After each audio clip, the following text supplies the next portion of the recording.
प्यारे छात्रों, जैसे कि आप जानते हो 7 अगस्त को टीजीटी की परीक्षा हुई थी और हमारे चैनल पर जो अनेक हमने प्रसंग उठाए थे और मुझे इस बात की बड़ी खुशी है कि सारे जो हमने बताया वो हूबहू उसमें आए। तो मुझे इस बात की बड़ी प्रसन्नता हुई कि जो हमने पढ़ाया वो वैसे के वैसे आ गए। तो ज़्यादातर जो प्रश्न थे 127, 118, 19 प्रश्न बिल्कुल हूबहू 3-4 दिन की तैयारी में आए। तो मैं चाहता हूँ इसी प्रकार जो पीजीटी की परीक्षा होने वाली है जल्दी ही, तो उसमें भी कुछ ऐसे विषय हैं जो छात्रों को अगर उन्हें व्यावहारिक तौर पर उसकी जानकारी हो जाए तो वो उनके लिए बहुत अधिक लाभदायक हो सकते हैं। तो आज मैंने उसके लिए विषय उठाया है राजा रवि वर्मा।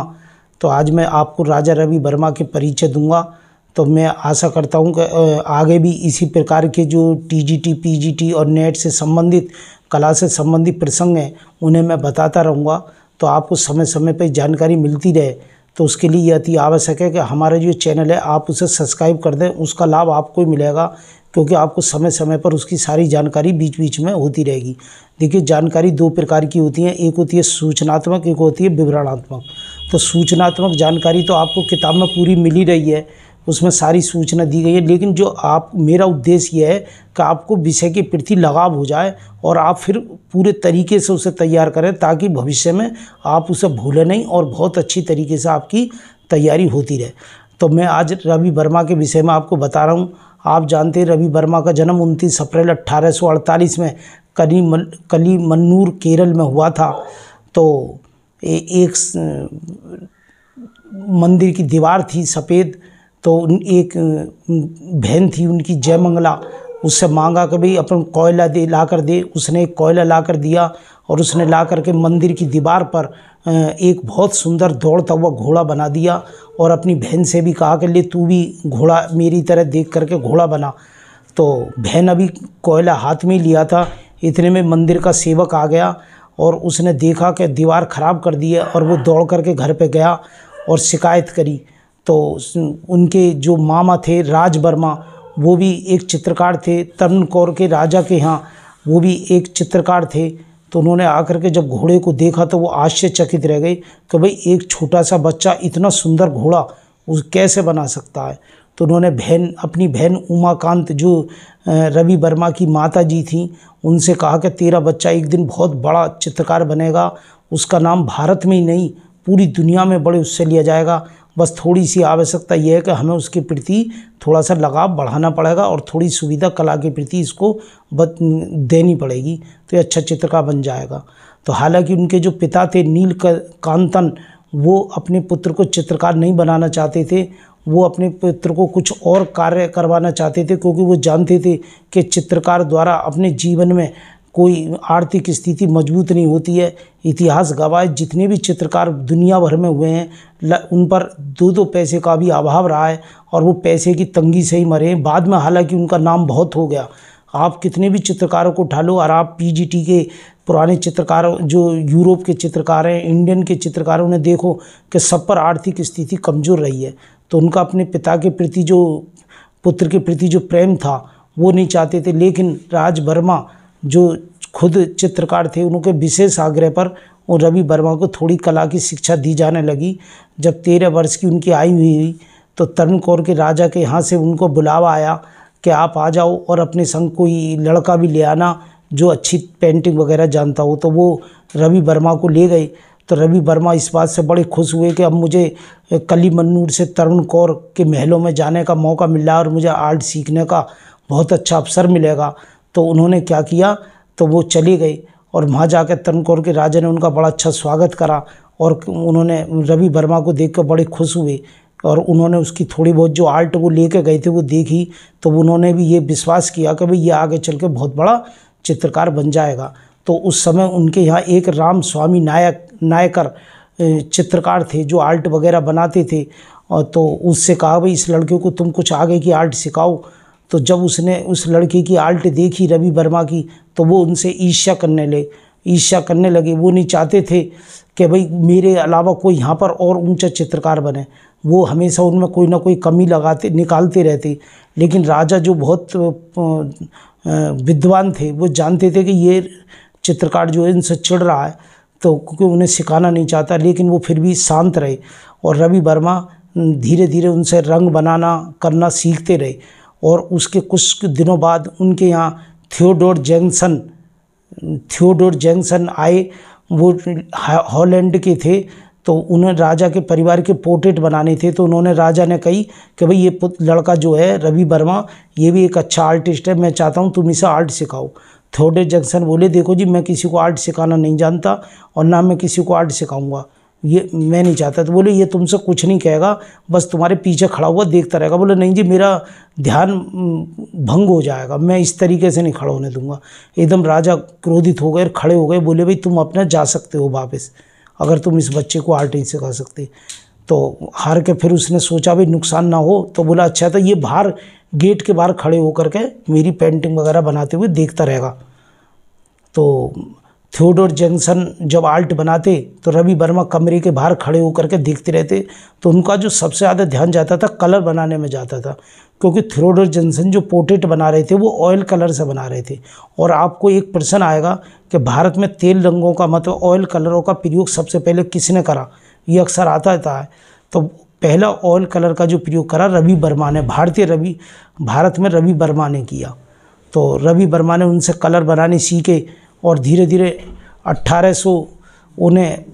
बाद में 1873 में वियना ऑस्ट्रेलिया में भी उनकी पेंटिंग फर्स्ट आई। और 1874 में मद्रास में उन्होंने तमिली स्त्री के ऊपर एक पेंटिंग भेजी, वो भी फर्स्ट आई। तो इससे उनका मान सम्मान बढ़ने लगा और इस प्रकार से उनके अपने अंदर कला के प्रति और ज़्यादा रुझान होने लगा और वो पेंटिंग बना लगे। तो वहाँ की जो नैयर स्त्रियाँ थीं वो बहुत खूबसूरत और सुंदर होती थीं, वो भी उनके पास आकर के पोर्ट्रेट बनवाने लगी। तो इससे लोगों में चर्चा भी बहुत होने लगी, भाई ये तो बहुत ज़्यादा स्त्रियाँ आती हैं सुंदर सुंदर, उनकी फ़ोटो बनाते हैं और उनका ये करते। तो रवि वर्मा बहुत ही हूबहू उनकी पेंटिंग बनाते थे। तो इन्होंने सबसे पहले जो पेंटिंग बनाई वो रानी लक्ष्मीबाई जो उनकी साली थी बड़ी, तो सबसे पहले उनका पोर्ट्रेट बनाया। और उन्हें ये डर था कि ये पोर्ट्रेट पता ना कैसा बनेगा। तो जब बहुत सुंदर पोर्ट्रेट बना, राजा को भी दिखाया, तरुण कौर के राज घराने को भी दिखाया, तो वो भी देख करके प्रसन्न हो गए। उन्हें कि ऐसा तो थियोडोर जैक्सन भी नहीं बना सकते जैसा तुमने अपने ये पोर्ट्रेट बनाया है। तो वो बड़े प्रसन्न हुए। तो इससे राजा रवि वर्मा के अंदर हिम्मत बन गई। फिर उन्होंने पेंटिंग बनानी प्रारंभ कर दी और उन्होंने का जो सब्जेक्ट था वो भारतीय देवी देवता थे। तो इससे पहले जो देवी देवताओं की जो तस्वीरें थीं 1848 से पहले, तो उसमें तुम पुराने मंदिरों में भी जाओगे तो उसमें मूर्तियाँ जो ज़्यादा वैभव नहीं है, बस एक आध माला गले में डली हुई है, अधनग्न मूर्तियाँ हैं देवताओं की। तो राजा रवि वर्मा ने जो पेंटिंगें बनाई तो वो बहुत ही सुंदर तरीके से बनानी प्रारंभ कर दी और उनमें इतने देवी देवताओं को हीरे जवाहरात पहनाए। तो इससे जो नहीं भारतीय चित्रकला को एक बहुत बड़ा आयाम मिला और इससे देख करके लोगों को लगता है कि भाई भारतीय जो इतिहास है देवी देवताओं का, पूजाओं का, भगवानों का, वो कितना उन्नतशील रहा है, क्योंकि इतनी सुंदर तरीका शुरुआत राजा रवि वर्मा ने करी। तो इस प्रकार से उनका बढ़ता चला गया। डेकूर बकिंघम एक बार तो राजा के दरबार में बैठे हुए थे, तो तभी रवि वर्मा उस दरबार में आए। तो डेकूर बर्गम जो गवर्नर थे वो भी उन्हें देख करके खड़े हो गए। तो तब राजा को भी खड़ा होना पड़ा, जब गवर्नर खड़ा हो रहा तो राजा को भी खड़ा होना पड़ा। तो इस बात से जो वहाँ का जो दूसरे राजा थे तो वो इस बात से चिढ़ने लगे, कुछ ईर्ष्या करने लगे। तो रवि वर्मा ने समझ गए कि भाई यहाँ से जाना पड़ेगा और वो उन्होंने अपना एक स्टूडियो बनाया कृष्णा विलास पैलेस में। और फिर कुछ दिन वहाँ चलाने के बाद ये बम्बई चले गए। बड़ौदा महल में भी इन्होंने काम करा और बम्बई पहुँच के दादा भाई नौरोजी जो उन्होंने इनको अपने यहाँ बुलाया और न्यायमूर्ति रानाडे ने इनको बड़ा सम्मान दिया। और बाद में गोवर्धन दास के साथ 50,000 रुपये लगाकर पहली भारत में पेंटिंग प्रेस लगाई गई, जिसे लिथोग्राफी कहते हैं। लिथोग्राफी क्या होती है? पत्थरों पर पहले तस्वीर बना करके उसकी कटिंग करी जाती है और फिर उससे कैलेंडर छपते हैं। तो भारत में कैलेंडर छपने रवि वर्मा के प्रारंभ हो गए और घर घर में देवी देवताओं की विचर गई। तो ये क्या करते थे, कोई भी तस्वीर बनाते थे तो उसमें किसी को माना लक्ष्मी जी बनानी है, देवी जी बनानी है, तो अपने सामने किसी न किसी को बैठाते थे। तो वहाँ जो एक वेश्या थी उससे इनका विशेष लगाव हो गया, तो उसे सामने बैठाते थे और उसे देख करके इन्होंने देवी देवताओं की शक्ल उसकी दी। और बाद में इन्होंने क्या करा, उसकी नग्न तस्वीर बना दी। तो नग्न तस्वीर बनाने पर जब उसका इतना कैलेंडर छपे लोगों में पहुंची तो लोगों में विद्रोह जाग गया, और विद्रोह जागने के बाद में तो उसे अदालत में बुलाया गया। तो उसे अदालत में बुलाकर उन्होंने कही, राजा रवि वर्मा ने तो मुझे देवता बनाया, लेकिन लोगों की नज़रों ने मुझे वेश्या द्वारा से बना दिया, और उसने फांसी तक खा ली। तो इस प्रकार से आप अधिक जानकारी लेना चाहो तो राजा रवि वर्मा के ऊपर जो फिल्म बनी है रंग रसिया, उसे आप देख सकते हो, तो उससे आपको सारी जानकारी हो जाएगी। तो लिथोग्राफी प्रेस चलाई, बाद में वो इन्हें बहुत घाटे हुए और इन्होंने प्रेस बंद करना पड़ा इन्हें। तो एक बार इन्हें गवर्नर ने समारोह में बुलवाया, तो ये जाने के लिए तैयार हुए, लेकिन जो उनका कोच था जो बग्गी लेकर के जाता वो बीमार पड़ गया और ये नहीं जा पाए। बाद में गवर्नर ने इन्हें लेटर भेज के पूछा आप क्यों नहीं आ पाए, तो इन्होंने जवाब दिया कि भाई ऐसे ऐसे मेरा कोच बीमार हो गया था। तो इससे गवर्नर को क्रोध आ गया, तो उसने लिख के भेजा, तो आपके लिए गवर्नर बड़ा है या कोच बड़ा है? तो इन्होंने 1 मिनट में जवाब लिख दिया कि मेरे लिए कोच बड़ा है। तो इस बात से ये साबित होता है कितने खाली चित्रकार ही नहीं थे, ये हृदय के भी सम्राट थे, एक हिंद थे। और एक बार इनके युवराज ने, जो राजा के युवराज ने इन्हें शराब पिलाने की कोशिश करी, तो इन्होंने पीने से साफ मना कर दिया। तो बाद में वो क्रोधित हो गया। तो युवराज के देने पर कोई भी मना नहीं करता, और इन्होंने उसका नुकसान उठाना महसूस करा सम्मानपूर्वक, लेकिन इन्होंने उसकी कोई गलत बात नहीं मानी। तो ये हृदय के भी सम्राट थे और प्रत्येक व्यक्ति की मदद करने के हमेशा तत्पर रहते थे। तो बाद में इन्होंने बहुत बने और इन्हें केसर हिंद की उपाधि भी दी गई, और इनकी जो जीवनी, जीते जी इनकी जीवनी भी लिखी गई। जो प्रवासी एक पत्रिका थी, एक मॉडर्न रिव्यू पत्रिका थी, उसमें इनकी जीवनी छपी।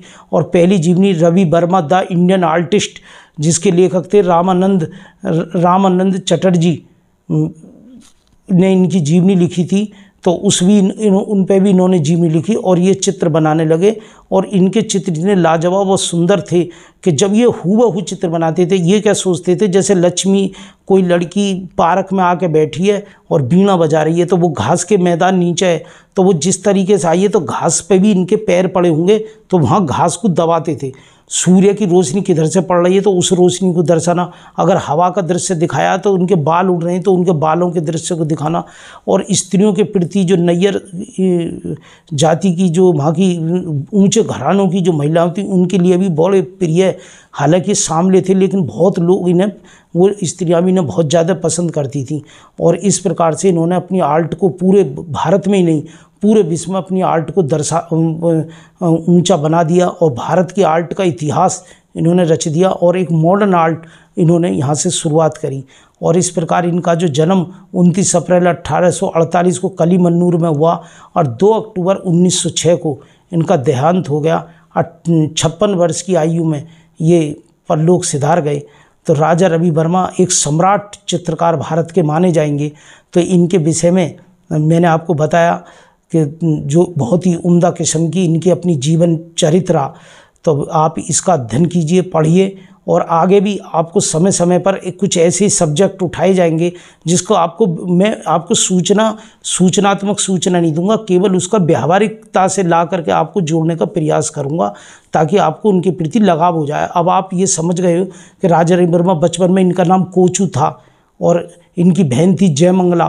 तो जब इनके मामा जो थे राज वर्मा, जो तवन कौर के खुद चित्रकार थे, इनकी माँ भी संगीतकार थी, पिता भी इनके बहुत बड़े संस्कृत के विद्वान पंडित थे, नीलकांतन। तो ये सारे बचपन से किस तरीके से उन्होंने आर्ट बनाई, कैसे इनकी रुचि बढ़ी, कैसे प्रकार ये आगे बढ़ती रहे, तो ये आप इस प्रकार से पढ़ेंगे तो आगे भी आपको मिलता रहेगा। तो आप सब्सक्राइब कर दिए, बेल आइकन दबा दो, समय समय पर आपको इसका लाभ मिलेगा और समय समय पर ऐसे सब्जेक्ट आपको मिलते रहेंगे। धन्यवाद।